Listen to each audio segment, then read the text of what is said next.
우리가 이 기독교 역사를 보면은 이 로마 제국 시대에 이제 우리 주님께서 이 땅에 오시고 본격적인 교회의 시대가 이제 열리게 되었지요. 근데 이제 그 당시에 어떤 이 교회의 분위기나 또 이 땅 100여 년 전 이 땅 조선이었을 때의 이 부흥의 어떤 이 바람이 불었을 때나 그 동일한 마음이 있었는데, 그것이 무엇인고 하니 하나님의 말씀, 이 복된 어떤 복음, 예수 그리스도, 나의 주 예수 그리스도, 이 이름을 전하는 것, 내 이웃과 내가 속한 환경에 이 복된 복음을 전하는 것, 이것을 거의 당연시하다 그렇게 여겼습니다. 당연시하게. 나의 생명이 있고 나의 호흡이 있는 한 나의 복된 이 말로 다 할 수 없는 큰 복음을 나만 알아서 될 것이 아니라 내가 이 복음을 내가 할 수 있는 만큼 전하겠다 하는 것입니다. 전하겠다. 근데 이 일이 언제부터 이렇게 점차 이 희석되었는고 하니 잘 살게 되면서부터입니다. 잘 살게 되면서부터. 이 일이 첫 번째 나타났던 것이 선교 역사를 보아도 이 유럽부터 국가가 잘 살게 되고 또 사람들이 먹고 살만해지고 이제 그런 여유가 있고 하면서부터 점점 이 복음을 전하고 하나님을 믿고 예수님을 구주로 고백하고 하는 일들이 점차 줄어들어가고 서로 대화 가운데도 그러한 내용들이 줄어들어가고, 이 일이 이제 여러분 불과 수십 년 전에도 교회들이 그렇게 부흥을 했습니다. 우리나라의 교회들이. 지금 갈수록 이 교회는 물질은 많아지는데 사람들은 먹고 살만해지고 오히려 이 먹고 사는 일에 시간을 덜 쓸 수도 있음에도 불구하고 오히려 더 세상으로 가까워지는, 오히려 세상에서 더 즐거움을 더 이렇게 찾는 이제 이러한 일들, 대한민국이 이제 선진국이 되면서부터 이러한 일들이 더욱 심해졌다 하는 것이죠. 근데 여러분, 이 일이 낯선 일이 아니다. 이 일은 우리 예수님께서 말씀하신 그 마지막 시대의 표징과도 같은 일이 나타나고 있다 하는 것이죠. 마태복음 24장 12절 말씀에 그때에 많은 사람의 사랑이 식어지리라. 많은 사람의 사랑이 식어지리라. 복음이라는 것은 여러분 사랑이 없으면 전할 수가 없습니다. 사랑이 없습니다. 사람에 대한 영혼을 사랑하는 마음이 없으면 복음을 전할 수가 없는 거예요. 나만 믿고 나만 구원받으면 되지 이런 생각을 갖는 것이죠. 그래서 그 마지막 때에는 영혼들의 관심을 갖지 않고 영혼들을 사랑하는 일들이 갈수록 작아집니다. 그러한 일들을 발견하기가 힘이 들고, 그래서 우리 주님께서 그 마지막 때에 그때에 많은 사람의 사랑이 식어지리라. 그 일들이 우리가 요한계시록에 여러분 나타날 거예요. 나중에 더 우리가 살펴보겠지만. 근데 이제 주의 종들을 통하여 이 부흥이 막 일어나고 주의 종들의 발걸음이 이렇게 가는 지경마다 하늘나라가 막 확장하고 막 이런 일들이 나타났습니다. 그 여러분 시대를 보면은 참 이 사모하는 마음이 많이 드는데, 그때는 뭐 지금처럼 자가용을 운전하고 뭐 먼 거리를 이런 것도 아니었어요. 그때 운송수단이 뭐가 있어요? 말 타고 다녔단 말이에요. 말 타고. 조지 휘필드라든가 요한 웨슬리라든가 뭐 이러한 시대는 말을 타고 다니면서 복음을 전했는데 막 엉덩이 여기 안쪽이 다 막 헤어지도록 그 거리들을 복음을 전하기 위해서 주의 종들이 먼저 솔선수범하고, 이게 마지막 시대 뭐 이런 것을 구분할 필요 없이 주의 종들부터 해서 복음은 늘 할 수 있는 시간이 될 때마다 복음은 전하는 것입니다. 할렐루야. 뭐 성도들만 하는 것이 아니라 주의 종들도 마찬가지예요. 인생의 여정길에서. 이러한 일들에 대해서 뭐 조지 휘필드나 뭐 요한 웨슬리나 뭐 그 동생 뭐 찰스 웨슬리나 뭐 다 마찬가지였는데, 이 요한 웨슬리 같은 경우는 이제 특별한 어떤 열정이 있었습니다. 그래서 지금도 이제 감리 교회는 이제 이 요한 웨슬리의 정신을 본받아서 그것을 이제 자신들의 모토로 삼고 있는 것이죠. 전 세계를 내 교구로, 나의 교구로, 전 세계가. 그래서 이 땅에도 이제 인천에 가장 먼저 감리교회가 들어왔던 것 아니겠습니까? 인천에. 그래서 인천에는 유독 감리교회가 이제 큰 감리교단이 많이 있습니다. 감리교회들, 개교회들 가운데서. 그 요한 웨슬리가 당시 이제 많은 곳들을 마을마다 찾아다니면서 복음을 전하는데, 복음을 한번 들은 마을은 완전히 바뀌는 거예요, 여러분. 복음을 들은 마을들. 술집들이 문을 다 닫습니다, 여러분. 복음을 받아들이게 되면 술집들이 문을 다 닫고, 사람들이 만나면 복음 얘기만 하는 거예요. 오직 천국과 예수 그리스도의 사랑과 하나님께서 자신에게 은혜를 베푸신 일들과 시간 가는 줄도 모르고.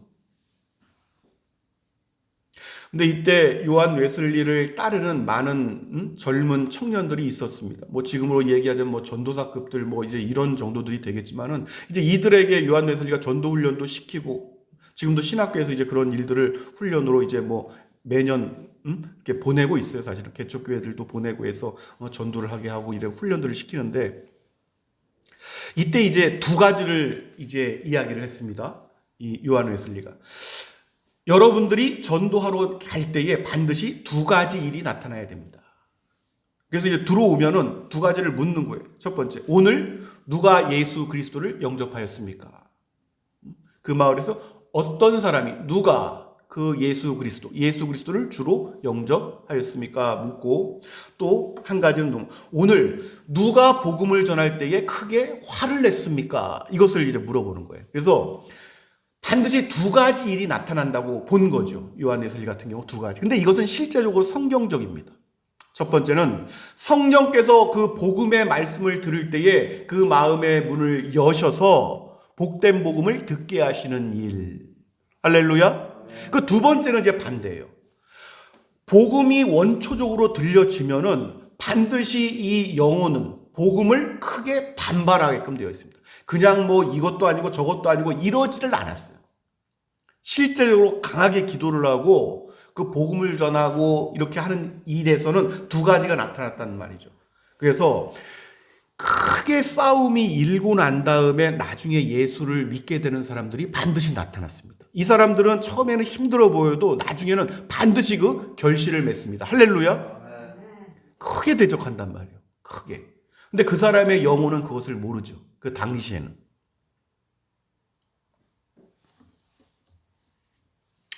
저도 이제 복음을 곳곳에서 사람들에게 전하고 또 그 전하는 과정 속에서 영혼의 결실을 얻고 또 교회에 등록을 하고 이런 일들이 많이 있었습니다. 많이 있었습니다. 근데 그 반대로 굉장한 큰 대적을 받았던 일도 굉장히 많습니다. 막 언성을 높이고 갑자기 막 소리를 치고 다시는 안 볼 사람처럼 이렇게 얘기를 하고 이런 경험이 많이 있었습니다. 근데 그러한 일들을 두려워하면은 아무 일도 못하는 거예요. 아무 일도. 사람과의 관계를 두려워하면은 아무것도 못합니다. 가장 우선적인 것은 예수 그리스도와의 관계지 사람과의 관계가 우선이 아니고, 그 영혼에게 복음을 전한다는 것은 그 영혼을 사랑하기 때문에 복음을 전하는 것이지, 사랑하지 않는다면 왜 복음을 전하겠습니까? 근데 그렇게 해서 결실을 얻고 그 사람이 세례를 받는 모습을 보고 그 사람이 하나님을 바라보고 기도하는 모습을 볼 때 큰 감격이 있습니다. 할렐루야. 큰 감격이. 그 기쁨은 여러분, 이건 말로 다 할 수 없는 기쁨이에요. 그리고 그 사람을 통해서 또 다른 사람이 예수 그리스도를 믿었다는 소식을 듣게 되면은 이것은 무슨 마치 손자를 낳은 것처럼 말로 다 할 수 없는 그러한 기쁨이 충만해지는 것이죠. 충만해지는 것이죠. 그래서 그 일을 요한 웨슬리가 물었다는 거예요. 그래서 그 두 가지 일이 반드시 나타나야지만 하나님께 이 사람이 속했다는 그 증거를 하나님께서 나타내시는 것이다. 이렇게 봤던 거예요. 할렐루야.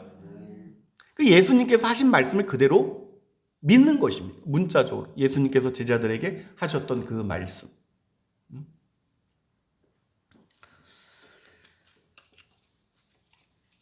여러분, 늘 앞서 말씀드렸다시피 예수님께서 무엇을 가장 중요하게 여기셨는가? 예수님께서 어떠한 일을 가장 즐거워하셨는가? 이제 이러한 일들에 가장 큰 목적을 두어야 됩니다. 성경을 볼 때에.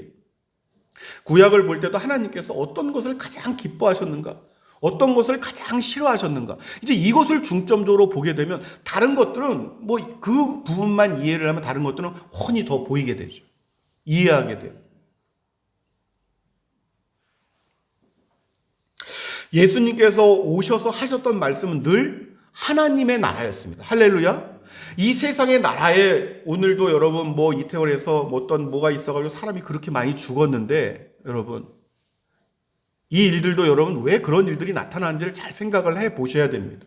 왜 그런 일들이 나타나는지. 예수님께서 이 땅에 오셔서 하셨던 것은 여러분 하나님 나라입니다. 또 예수님께서 어디로 가실 것인지에 대한 말씀도 하셨고 내가 왜 이 땅에 오셨는지 전부 모두가 다 하나님의 나라에 대한 이야기랍니다. 하나님의 나라. 하나님의 나라 때문에 이 땅에 오셔서 예수님께서 피를 흘리셨던 것도 하나님의 나라입니다. 할렐루야. 이 일을 깨닫지 못하니까 복도 그렇고 무슨 사랑도 그렇고 모든 걸 다 세상의 기준에 맞추고 세상 그것은 아무것도 아니란 말이에요. 아무것도. 예수님께서 의도하셨던 것이 아니란 말이죠. 오늘 여러분 예수님께서 하나님 나라에 대해 이렇게 말씀에 시작을 하십니다. 하나님 나라는 오늘 4장 26절에 사람이 씨를 땅에 뿌림과 같으니 이렇게 말씀을 합니다. 이제 이해를 시키시는 거예요. 이해를. 사람이 땅에 씨를 뿌림과 같다. 이 일은 이제 여러분 봐보세요. 하나님의 나라가 어떻게 확장되어지는 것인지 그리고 훗날에 나타날 하나님의 나라가 어떻게 확장되어서 나타나는지 이런 말씀이에요. 이 일은 가장 크게 봤을 때는 예수님께서 이 땅에 오셔서 한 분의 이 사람으로 그 인성을 입으시고 이 땅에 오셔서 육신을 입고 오셨는데 그것은 사람이 보기에는 아주 하찮은 것 같단 말이에요. 겨자씨 하나와 같은 아주 하찮게 보였단 말이에요. 이게 나사렛에 무슨 이 거룩한 게 있느냐 뭐 이런 것처럼 사람들이 업신여겼단 말이죠.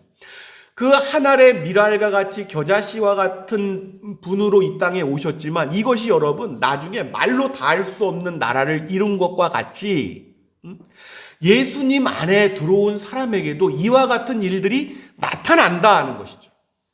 이와 같은 일들이 자신의 인생에 무슨 일이 나타나는지를 유심히 이렇게 성찰할 필요가 있습니다.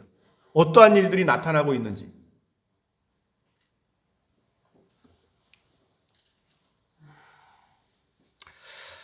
하나님의 나라가 여러분 확장되어지는 것은 한 가지는 우리가 명심을 해야 되는데 그래야지만 우리 마음의 평안이 깨어지지가 않습니다. 나라가 확장되어지는 것 자체는 하나님의 주권 안에 있습니다. 할렐루야. 이게 사람의 힘으로 뭐 어쩌고 저쩌고 이렇게 할 수가 없어요.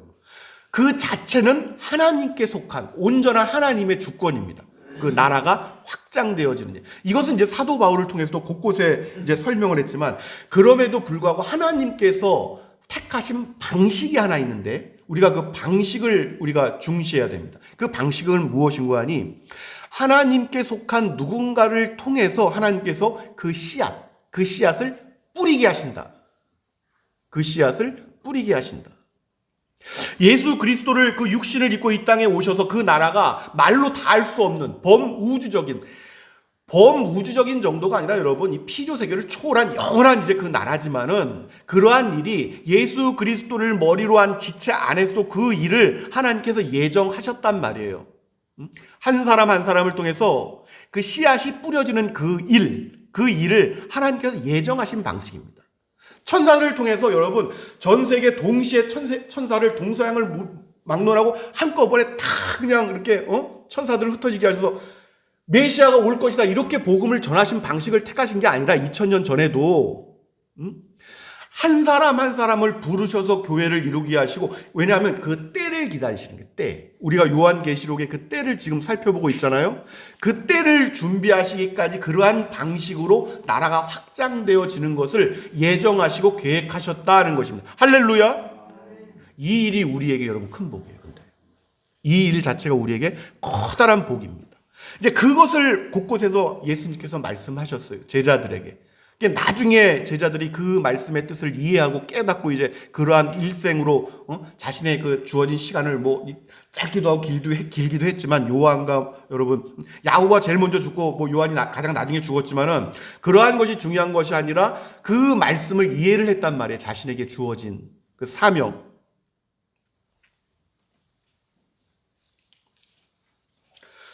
그러니까 하나님께서 하나님의 나라가 확장돼서 그 마지막 때에 그 충만함에 이르는 그 충만의 충만, 그 완전한 충만, 그것을 예정하시기까지의 어떤 때를 정하셨는데 이때까지는 하나님 나라를 구성할 사람들, 그 사람 한 사람 한 사람의 존재들을 통해서 자신의 형제 자매들을 채워가도록 그렇게 예정하셨습니다. 하나님께서. 이 일에는 여러분 반드시 쓰임을 받아야 됩니다. 그 구성원으로서 반드시 쓰임을 받는 것이 복된 일이란 말이죠. 자신을 통해서 한 생명이 태어나는 일. 이 일에 여러분 소망이 있어야 됩니다. 할렐루야.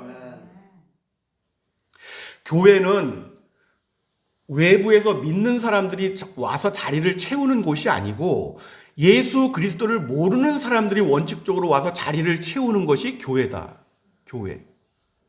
그것이 하나님의 나라가 교회를 통해서 그래서 확장되어져 가는 거예요. 할렐루야.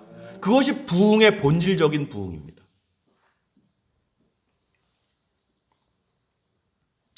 그러니까 다시 한번 일단 근데 씨앗이 뿌려지면 그 씨앗은 사람을 통해서 하나님께서 뿌리게 하시는데 일단 뿌려지면 그 결실, 자라게 하시고 또 열매를 거두시는 이 모든 일은 하나님의 전적인 주권이다 하는 것입니다. 주권. 우리가 안타깝지만 그 이상을 어떻게 할 수가 없단 말이에요. 다만 기도할 뿐이지. 왜 이제 하나님께서 이 씨를 천사들을 시킬 수도 있는데 사람을 통해서 하시기로 결정하셨냐면은 이것은 여러분 큰 부분으로 봤을 때 상급과도 관계가 있습니다. 상급. 하나님께서 이 부분은 이제 하나님의 긍휼과 은혜와 공의로우심이 함께 연합된 거예요. 그 공의로우심. 하나님의 사람들로 일하게 하심으로써 그 결실들이 나타날 때. 근데 이 결실을 만드시는 분이 하나님이심에도 불구하고 그 씨앗을 뿌리게 하셔서 거기에 맞는 상급을 하나님께서 주시기로 예비하셨단 말이죠. 할렐루야. 이것이 큰 일이란 말이에요. 하늘나라에 갔을 때에. 우리가 그러한 내용들은 성경 곳곳에서 너무도 많이 있으니까 그것을 우리가 살펴보겠지만 자주 세상이 보기에는 이 하나님을 믿는 사람들의 일 자체가 한심해 보일 수도 있고 너무 연약해 보일 수도 있어요. 직분, 세상에서는 여러 어떤 모습과 모양으로 직업을 가지고 일을 할 수 있고 뭐 법조계에 있을 수도 있고 기자일 수도 있고 뭐 여러 직분을 가지고 있을 수가 있는데 이들이 목적을 가지고 살아가는 것은 한 가지 일이란 말이죠. 한 가지. 하나님의 나라가 이 사람들 통해서 하나님께서 확장시키는 것입니다. 할렐루야. 그게 목적성이에요. 그래서 교회 안에 들어오면은 아주 큰 기업의 무슨 대표이사가 있을 수도 있지만 아주 가장 가난한 뭐 청소하는 어떤 가난한 이 분도 있을 수가 있지만 이들이 전부 이분이 이분을 장로님 하면서 섬기고 이분의 말씀의 권위가 이분이 마음 가운데 존경심을 갖게 하고 이런 것은 세상에 없는 일들이 교회 안에서 있단 말이죠. 할렐루야. 이러한 모습이 교회에서 나타나지 않는다면 그것은 하나님의 교회가 아닙니다. 하나님께 속한 교회가 아닙니다. 세상의 질서가 교회 안에 이 자리 잡은 거지. 하나님의 나라는 그런 나라가 아니란 말이죠. 하나님의 나라는. 하나님께서 씨앗을 뿌리는 일 그리고 결실로 거두게 하셔서 이 창고에 들인 일들을 하나님께서 하실 건데 그 씨앗을 뿌리는 일 이것을 이해했기 때문에 여러분 무슨 뭐 동업자 하나님과 동업자라는 말이 나오고 뭐 이런 근데 여러분 이런 이 격이 낮은 표현들이고 하나님께서 이 공의로우신 하나님께서 상급을 주시기 위한 참여시켜서 상급 주시기 위한 하나의 통로입니다. 복이 나가는 통로 복의 통로 할렐루야. 세상이 보기에는 나와서 커피 포트 들고 커피를 지나가는 행인들에게 대접하고 예수 그리스도 말씀을 갖다가 이렇게 나눠주고 뭐 하는 일들이 아주 하찮게 보일 수도 있지만 이것이 나중에는 큰 일이란 말이죠. 이 일이 큰 일이란 말이죠. 세상이 보기에는 늘 그렇겠지만은 그들이 보기엔 그렇겠지만 이것이 큰 일이란 말이죠. 그게 오늘 여러분 이 훗날에는 32절 말씀이 이루어지는 거예요. 그런 작은 이 참새 같은 날개짓 하나가 나중에 32절의 말씀을 이루는 거예요. 큰 가지를 내나니 겨자씨만한 게 공중의 새들이 그 그늘에 깃들일 만큼 큰 일이 되는 것이다. 여러분, 사실은 이 일에 대해서 성경 곳곳에서 이 일이 얼마나 큰 일인지는 곳곳에서 말씀하고 있어요. 이 구약에도 나와 있고 신약에도 나와 있고, 우리는 뭐 신약만 생각하지만 여러분, 다니엘 선지자를 통해서 이 일이 미리 예정이 되었습니다. 하나님 나라가 이제 도래할 일들에 대해서 다니엘을 통해서, 에스겔을 통해서 다 나와 있지만, 다니엘 선지자를 통해서 이런 말씀하죠. 다니엘서 12장 3절 말씀을 보면 이렇게 말씀합니다. 많은 사람을 옳은 대로 돌아오게 한 자는 별과 같이 영원토록 빛나리라. 할렐루야. 이 말씀을 문자적인 의미보다 더 클 수가 있어요. 나중에 하늘에 무수히 많은 별인데, 여러분, 많은 사람을 옳은 대로 돌아오게 한 자는 별과 같이 영원토록 빛나리라. 특별히 이방인들의 사도로, 여러분 이 사도들의 이 서신서들이 다 나와 있지만, 이 사도 바울은 늘 그런 내용이었잖아요. 사도 바울은 자신이 복음을 전하는 일들에 대해서, 왜 자신이 복음을 전할 수밖에 없고 부득불 왜 그러한가에 대해서 자주 말씀했던 이유가 거기에 있습니다. 디모데전서 4장 8절 말씀, 자신의 마지막 호흡이 이 땅에서 이렇게 뱉어질 때까지 자기는 그 일을 하겠다는 소망이 있었고 욕심이 있었습니다. 할렐루야. 그 사랑하는 아들 디모데에게 이런 말을 하죠. 이제 후로는 나를 위하여 의의 면류관이 예비되었으므로 주 곧 의로우신 재판장이 그날에 내게 주실 것이며. 또 고린도전서 고린도 교회를 향해서 3장 8절 말씀에 이 모든 이들의 섭리가 그렇단 말이에요. 심는 이와 물 주는 이는 한 가지이나 각각 자기가 일한 대로 자기의 상을 받으리라. 할렐루야. 뿌리는 사람도 있고 물 주는 사람도 있는데 오직 자라게 하시고 열매를 거두게 하시는 하나님이십니다. 할렐루야.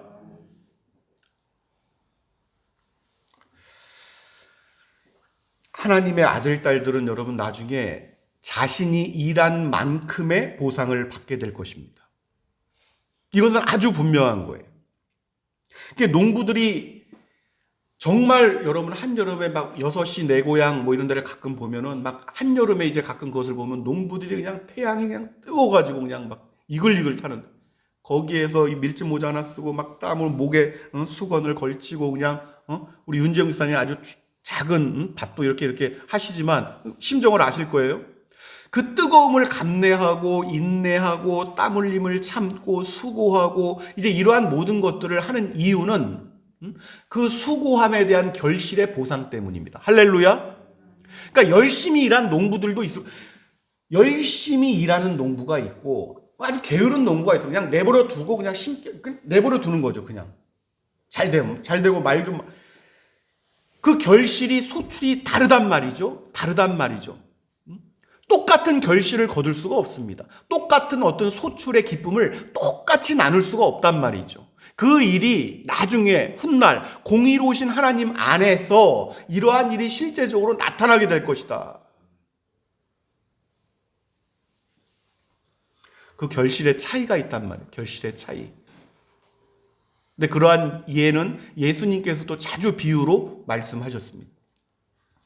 또 고린도전서 3장 8절 말씀은 이렇게 얘기하죠. 각각 자기가 일한 대로 자기의 상을 받게 될 것이다. 할렐루야. 여러분, 세상은 끊임없이 주입하는 것이 무엇인고 하니 마치 영원히 살 것처럼, 아주 지금 나이가 있어도 더 오래 살 것처럼, 짧은 시간이 남았어도 그보다 더 길게 살 것처럼 자꾸만 생명의 끝을 자꾸 망각시키려고 하는 거에 있습니다. 또 사람 스스로도 죄에 오염되어 있기 때문에 자꾸 이러한 일들을 잊어버리게끔 되어 있어요. 하루의 가치가 자꾸 어떤 즐거움과 이런 거에 초점을 맞춰서 그거에 자꾸 다가서도록.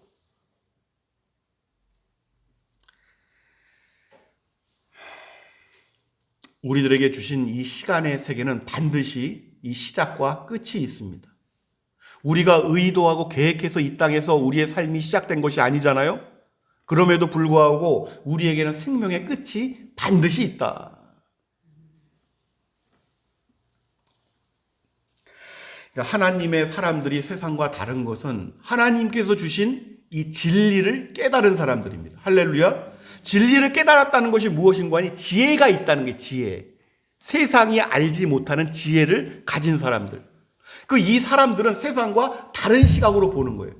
그래서 자신에게 이 땅에 주어진 이 여정 걸음걸음 길이 있는데 그 끝이 있다는 것을 알고 그 끝의 여정을 보면서 달려가는 사람들입니다. 항시 그 끝을 바라보면서 달려가는 사람들. 그래서 사도 바울이 내가 나의 지점, 그 표대를 향하여 달려가노니 이렇게 하는 말씀의 의미가 바로 그것이죠.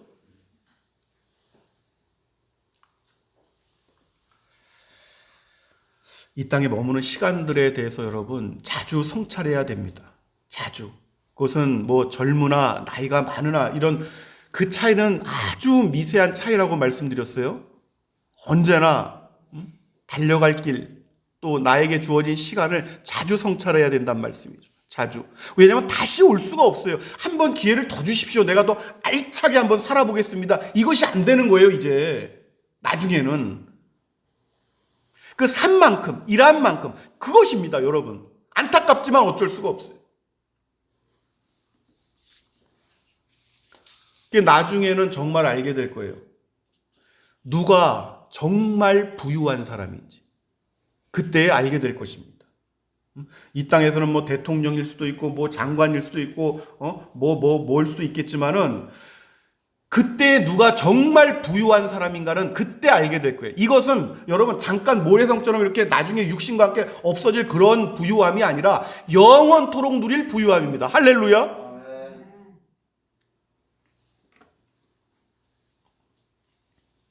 이 땅에서 무엇을 가장 우선해야 할 것인지, 무엇이 가장 우선인지를 깨닫는 사람이 지혜로운 사람, 복된 사람입니다. 예수님께서 하셨던 말씀 한 가지만 깨달으면 되는데 너희는 먼저 말씀하셨어요. 할렐루야. 먼저 그 나라와 그 의를 구하라. 먼저. 그 나머지 것들은 다 따라오는 것이다. 이 말씀이에요. 그 나머지 것들은 따라와도 되고 안 따라와도 되고 사실 이게 중요한 게 아니라 먼저 하는 것이 중요한 것이다. 먼저.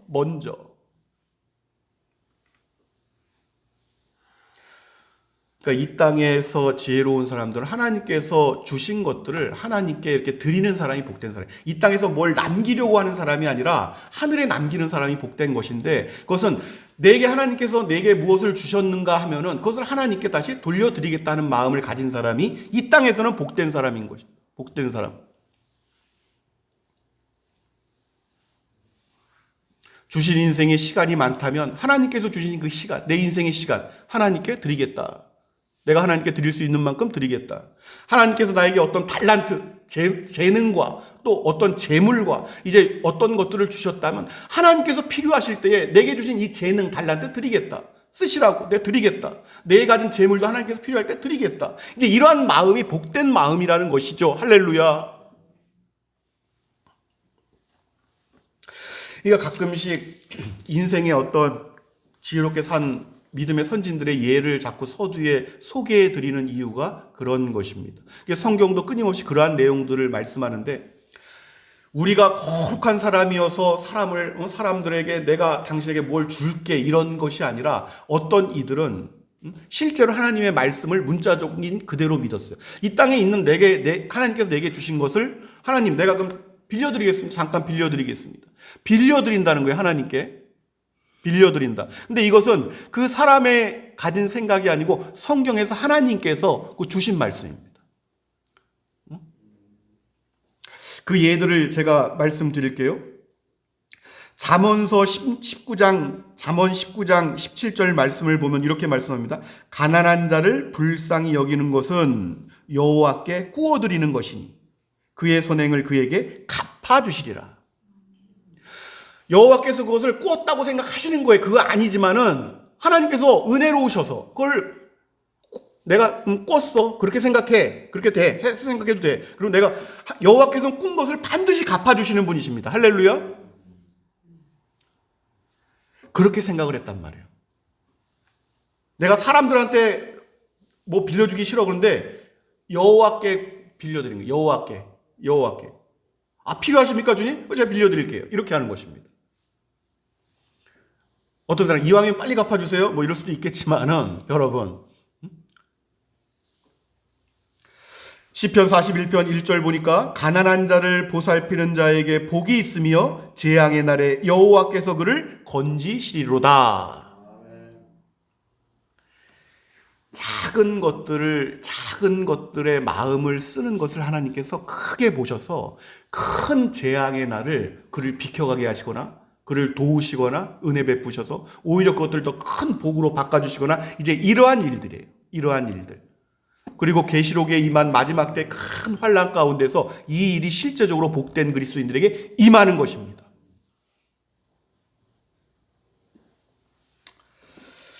결국은 여러분 하나님께서 주신 말씀 그 지혜로운 인생은 우리가 늘 마음에 우리가 이 말씀을 담고 살아가는 은혜가 있으시길 바란데 사도행전 20장 35절 말씀을 이루어가는 거예요. 주 예수께서 친히 말씀하신 바 주는 것이 받는 것보다 복이 있도다. 이것을 실제적으로 인생의 여정길에 체험하면서 그렇게 살아가는 축복이 임하시기를 우리 주 예수 그리스도 이름으로 축원합니다.